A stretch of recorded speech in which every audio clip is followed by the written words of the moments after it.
What's up, y'all? This is Grandma Dave, and welcoming you to another episode of Try Everything Twice. And this one's going to be a little bit different.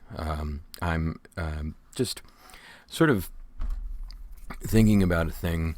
I'm up for a little bit of an 11:18 p.m. snack, so a 23:18 snack, and my snack is literally just a plate of it's some seasoned rice, some raisins, and some shredded carrots, and this was from my neighbors. As they celebrated Eid, they had tons and tons and tons of food. Eid al-Fitr is a very important Muslim holiday, and yes, they're a Muslim family, and they are absolutely just some of the nicest people in the world, and they make me these wonderful. Well, I mean, they don't make it specifically for me, but they obviously they cook dinner and then they bring us over leftovers, and it's wonderful. It's very, very, very delicious. The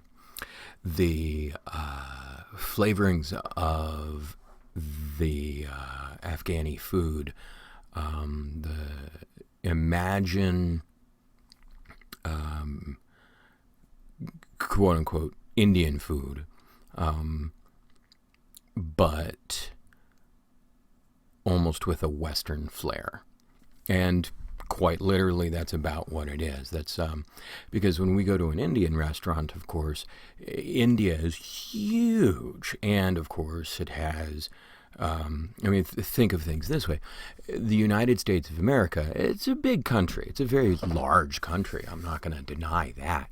But it is, well,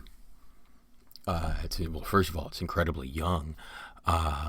And second of all, it, for all of its intrigue, it's really not that geographically diverse. It's just not that big.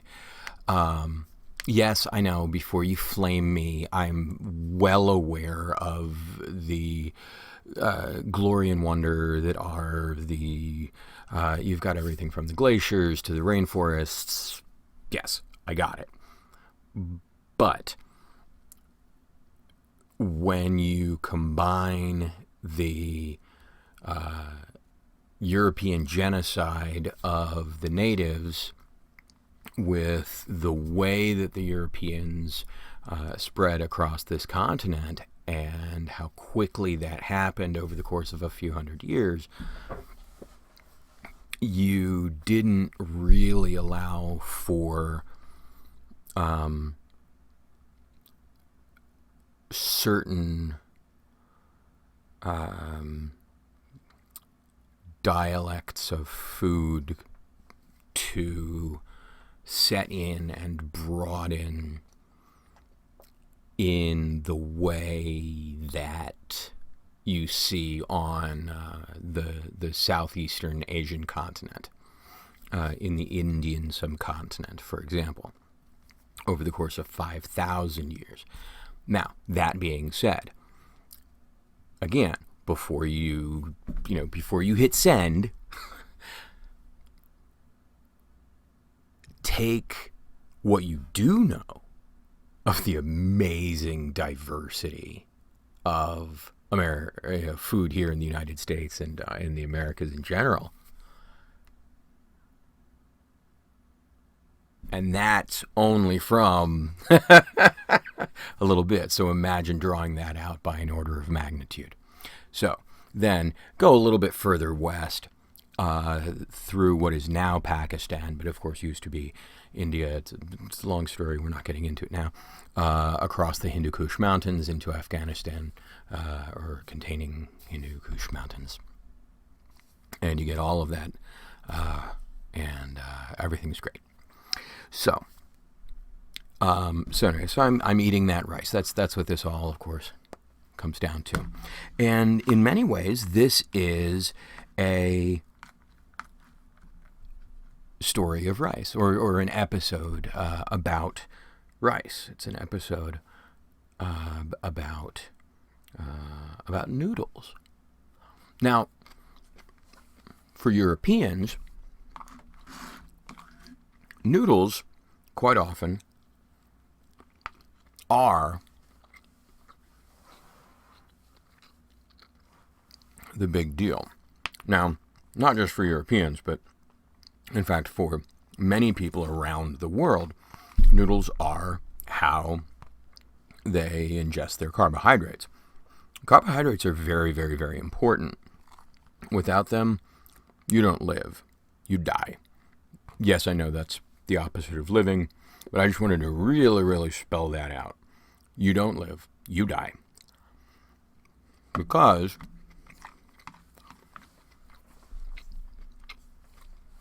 and I'll spare you the details here, you need, I'll give you a few of the details, but I'll spare you the finer points.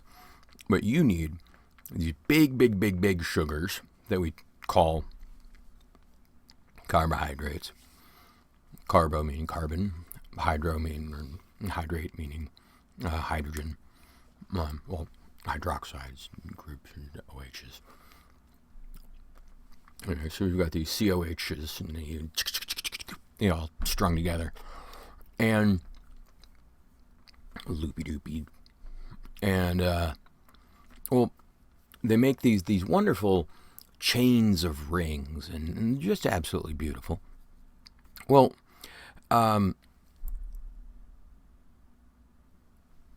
you can break those apart. So break down the polymer into typically dimers, di meaning two, and then eventually you break it down and you get a little monomer, mono meaning one, little, just a cute little thing of glucose. And that glucose is essential in the synthesis of adenosine triphosphate. It's a chemical that is needed inside of cells to produce energy, to release energy, to release chemical energy in another chemical reaction. And that chemical energy is able to trigger bioelectrochemical signals that enable the brain to function, that enable the body to function, the muscles to do their thing. All of that requires glucose. There are many other sugars that are required as well, but that's a really damn big one. So you need carbos. You also need your proteins, you need your fats, you need these other things, but carbs, really, really important. And so, without being able, if you don't have glucose, you don't have, the whole living thing. It's a bad day at the office. So when people say, yeah, man, I'm like carb free, they're not. They're really low carb. And that's okay. Yes, I was totally exaggerating the, yeah, man, and definitely sort of being kind of a jerk there, and I apologize. There are many people for whom a low carb diet is the appropriate choice. Make that decision with the advice of a nutritionist and your care team. Don't make those decisions based on some asshole on YouTube or on some fad. Any diet, really. It could cost you your life. So anyway, rice. Rice is a starch. Starch is a complex carbohydrate, meaning it's got those really long chain polymers. Noodles So whether it's a rice noodle or a wheat noodle, doesn't matter. Those are, wheat, oh my God, is an amazing starch. Glucose is incredible what it does. But, many things. Sorry, but understand, glucose is a protein, not a starch. So, I'm getting tied up in a bunch of other things. That's different episodes. Ignore me there. But wheat really is amazing. But don't worry about that. What let's worry about is just starches. Pretty cool. Pretty ubiquitous.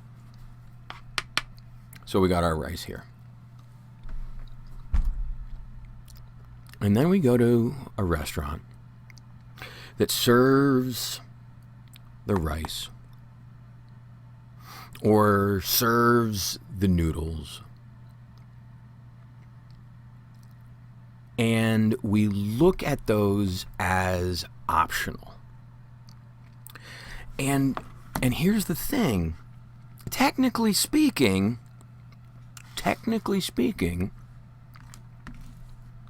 they are. Technically speaking,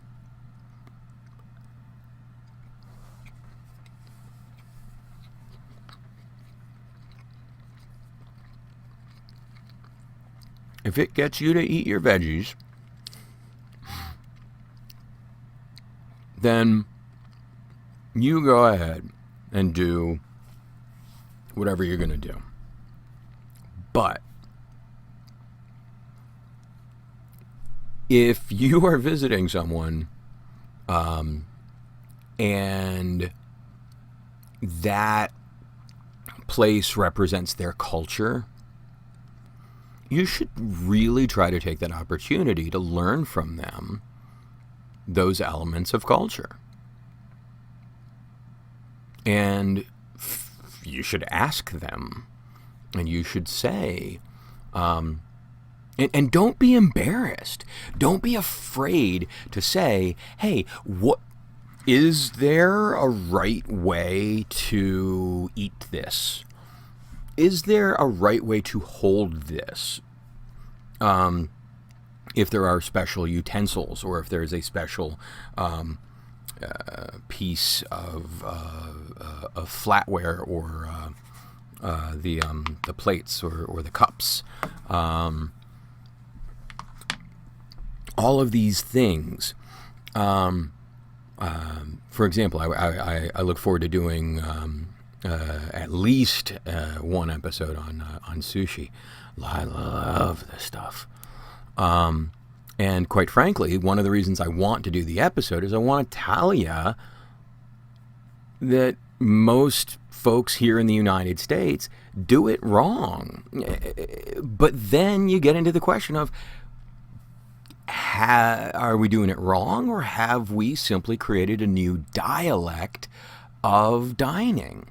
And then that's another discussion as well. You know what? Ooh, I like that. So I'm going to write that one down. That's going to be an episode title.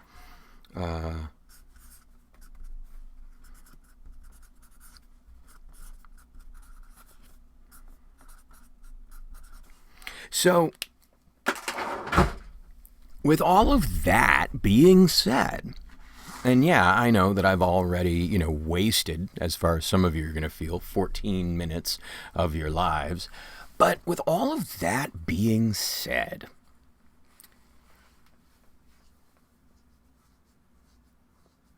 why would we consider optional something that is so ubiquitous in a culture's food?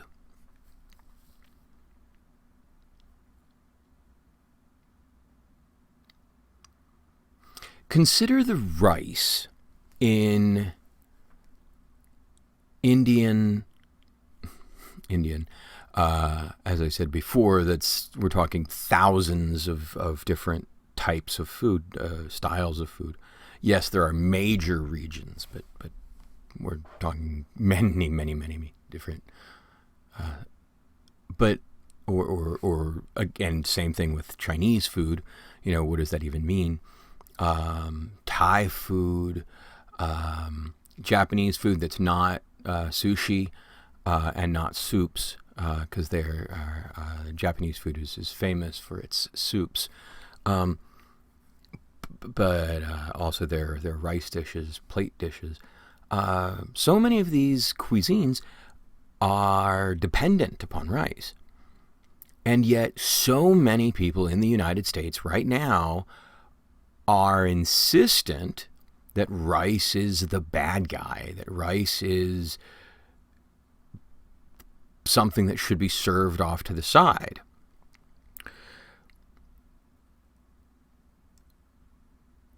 Here's why I really strongly think you should reconsider. Give rice a second chance.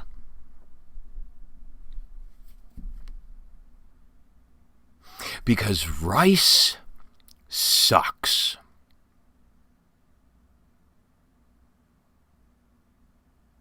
Now, I love rice. I like eating rice. I like leftover rice. I like fried rice. I like microwaved rice. I like warm rice. I like cold rice. I like just about every kind of rice you can find. I like puffed rice. I like rice. I don't know if I'm allowed to say it, but that puffed rice cereal, as well as, well, I don't really drink milk, but that's because I'm afraid of it. I like puff rice cereal treats and all those wonderful things. You get the idea. But rice sucks. And that's a wonderful thing. When rice gets to the table, it's dry. And when you have leftover rice, it's really dry. Which means that when you take a meal that is just soaked in sauce, salivating like a xenomorph with honey and gravy and ginger garlic or curry, some kind of masala.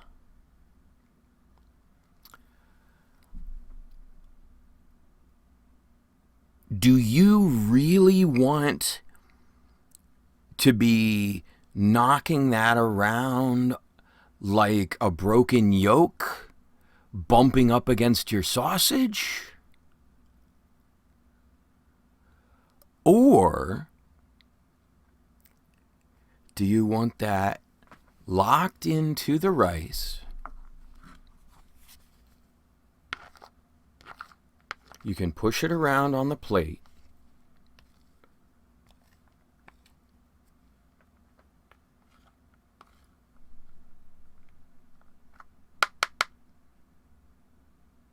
And then if you want, so this isn't necessarily that you have to throw it away, because that gravy is delicious.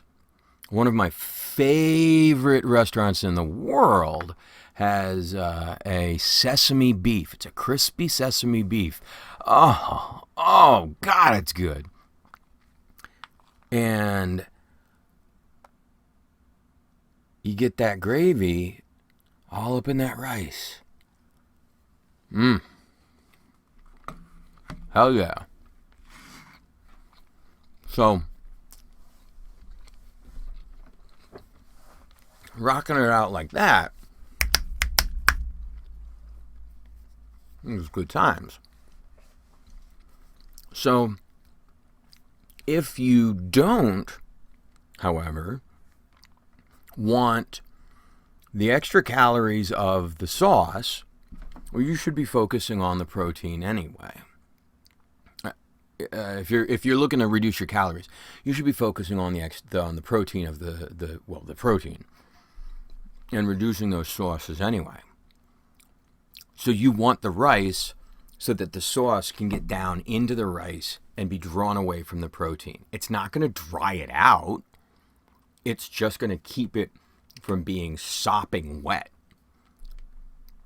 And again, it's going to allow it to be pulled off to the side. You don't have to eat that rice. But if you're going to throw it out in the box or you're going to throw it out on your plate, I'd rather throw it out on the plate where it's keeping the plate from being this weird sort of, gravy sploosh than,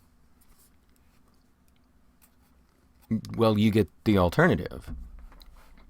So follow me on this one. Bring back the rice, because rice sucks.